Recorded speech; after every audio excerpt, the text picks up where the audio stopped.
So now, in using proof blocks, what we're going to do is we're going to show where we might use a reflexive property of congruence. Let's say that we had a triangle on a coordinate system and we wanted to reflect that triangle over the y-axis. You might be interested in showing that those triangles are equal to each other. Well, we would know, for example, that this side was equal to this side, and this side was equal to this side. But the third side is a shared side, so it would be difficult to say that, let's say, side AB was equal to side AB, but that's the reflexive property, and the reflexive property might lead us to say that side AB would be congruent to side AB in attempting to prove that the triangles were then congruent. The transitive property of congruence is similar to the transitive property of equality, but now we're dealing with geometric figures. So if I have triangle A and I reflect it over the x-axis to form triangle B, and then I reflect triangle B over the y-axis to form triangle C, we probably know intuitively that these two triangles are going to be congruent, but we can also prove that using the transitive property of congruence. If triangle A is congruent to triangle B, we know they are because reflections create congruent figures, and we know triangle B is congruent to triangle C for the same reason. The transitive property lets us cut out the middleman and just say triangle A is congruent to triangle C.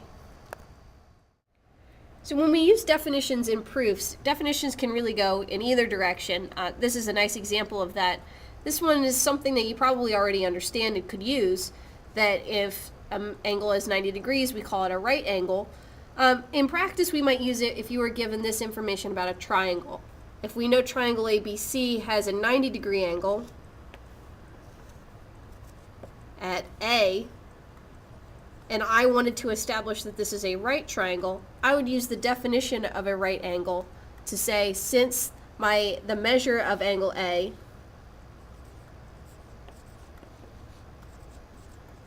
is 90 degrees, then angle A is a right angle.